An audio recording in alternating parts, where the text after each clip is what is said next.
Il y a 3 ans, l'évêque nous a invités à mettre la parole de Dieu au cœur de nos vies et à la partager avec d'autres. Je pense que ça a à voir avec le fait d'être adulte dans la foi, d'être suffisamment mature pour oser une relation personnelle avec la parole de Dieu, oser la laisser résonner et écouter comment elle résonne chez l'autre.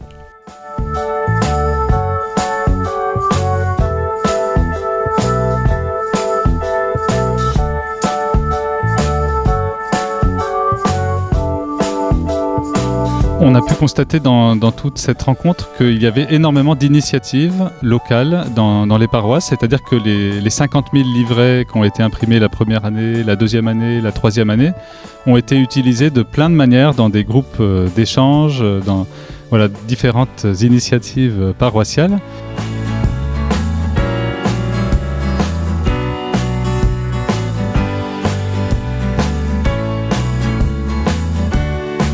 Je fais partie d'un groupe de partage depuis 3 ans. Alors c'est un peu particulier parce que nous accueillons des jeunes. Avec tous ces jeunes, on a utilisé les petits livrets et c'est bon d'être entre frères. C'est très rare pour nous d'avoir des lieux d'écoute où on a vraiment un tour de table où on écoute, un deuxième tour de table où on peut rebondir sur ce qui a été dit.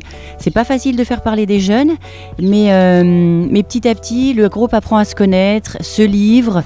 Et alors on a découvert quelque chose de très beau. On leur a proposé d'avoir un petit temps de silence. Alors le silence, c'est aussi difficile pour nous, mais aussi pour des ados. Et c'est bon parce que petit à petit, on sent que ce silence est habité, il est profond, on sent la présence de l'esprit. Et ce que j'ai envie de dire, c'est que je trouve dans ces groupes des temps de prière que j'arrive pas à trouver à la messe. Avec 3 évangiles, nous avons tant à faire que nous pouvons nous réunir de nouveau et puis continuer ce travail.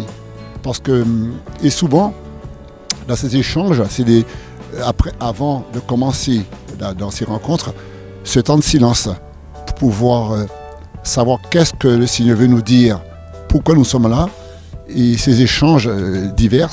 Et je trouve que c'est vraiment très très bien. C'est vrai.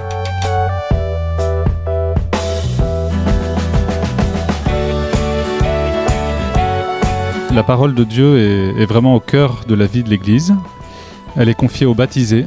Les baptisés sont des écoutants de la parole.